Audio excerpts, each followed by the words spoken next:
Welcome back to another episode of Mine in the Middle. If you're new here, hi, my name is Natasia.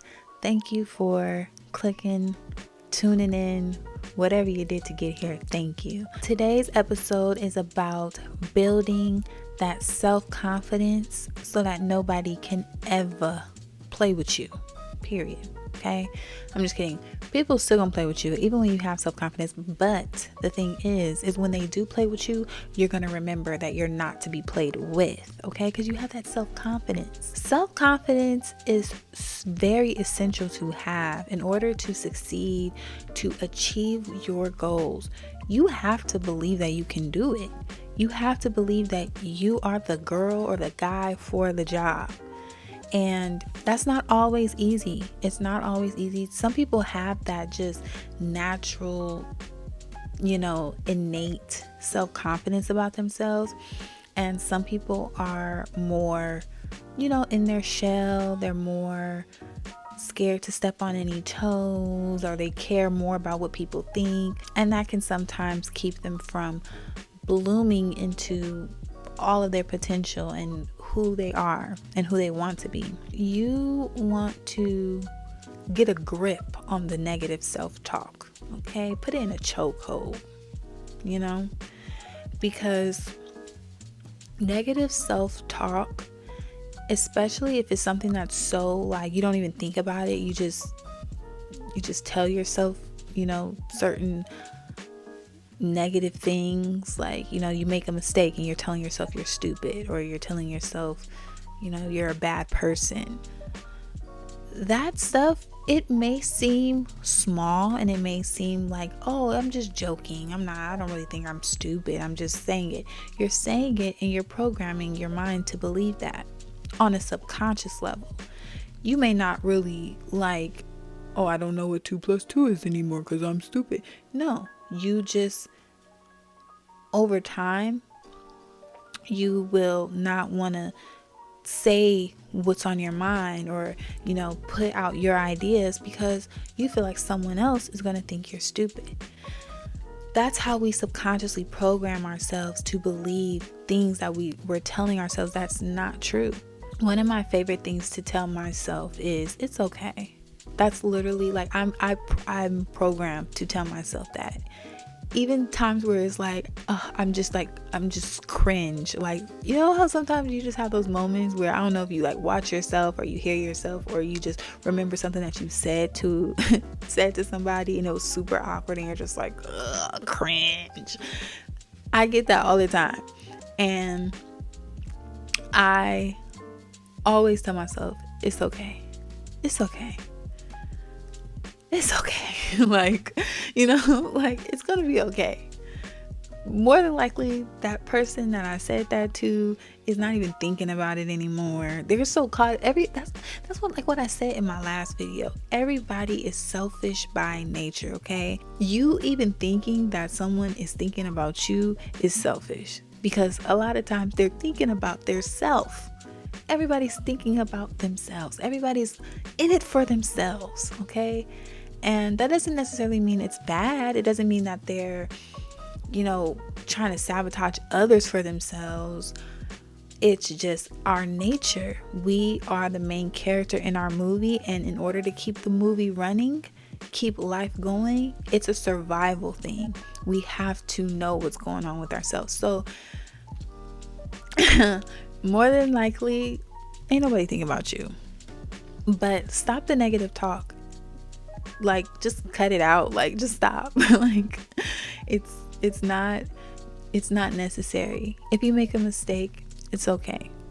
It's okay. There will be another moment, another tomorrow. Learn from your mistakes, but just let yourself know that it's okay. Everybody makes mistakes. If anything, you want to hype yourself up. With building self-confidence, you have to be your own cheerleader sometimes. Most of the time, you do. What are the things that you're good at? What are the things that you actually like about yourself, that you love about yourself? What are the things that just like people eat it up. Remind yourself constantly, every day, when however much you need to do it, that you are good at that. It's not always comfortable, because you kind of start thinking like, oh, that's kind of arrogant, that's kind of cocky. Like, no. If you don't do it, nobody else is gonna do it. Okay?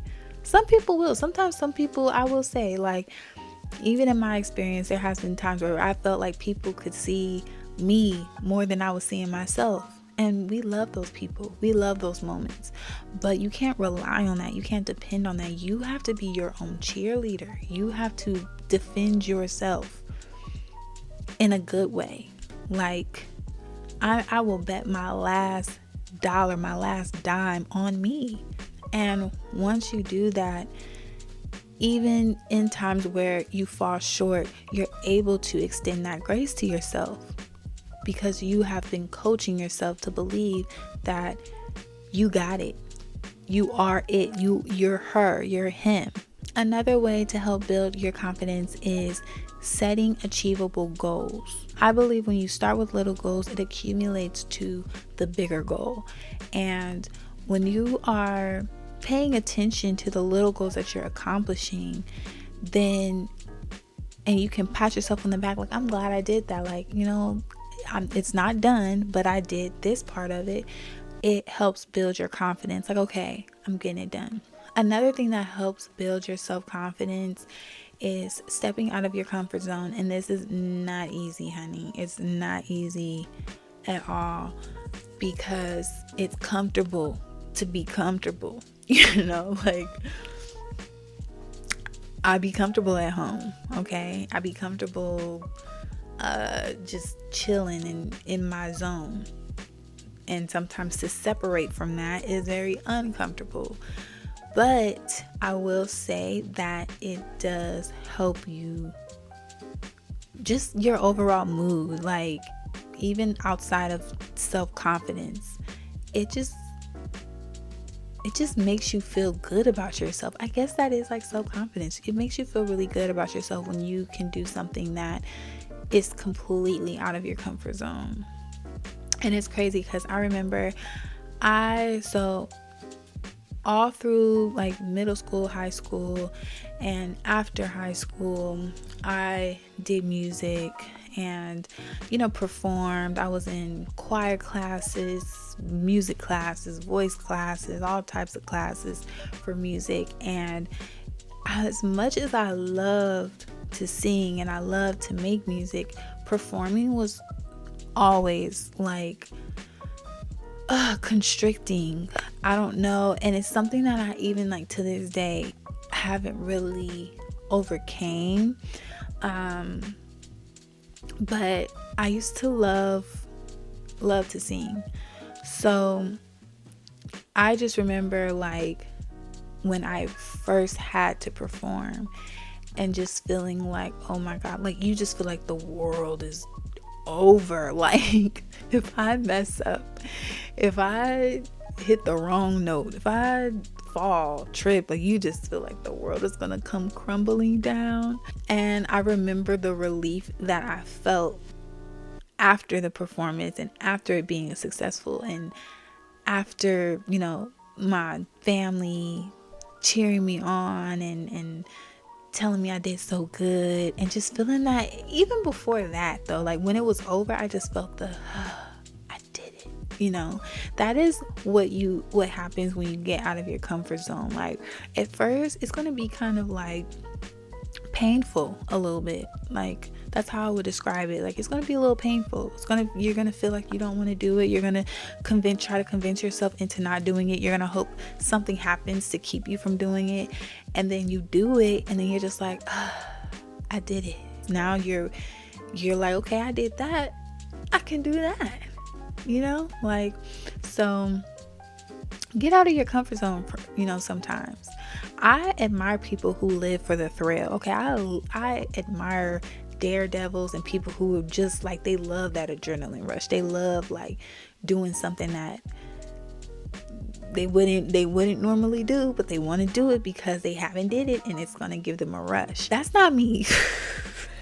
but from time to time, I'll jump in there. We can't talk about having self-confidence without talking about having positivity and having a positive mindset, having a positive environment to express your confidence. And all of that goes hand in hand. You can't be, it's really hard to say you can be negative and confident. We all have different aspects of ourselves. So there are some people that can be negative in certain areas but very confident in certain areas. That definitely happens. But I'm saying on the same subject, you can't really be negative and self-confident.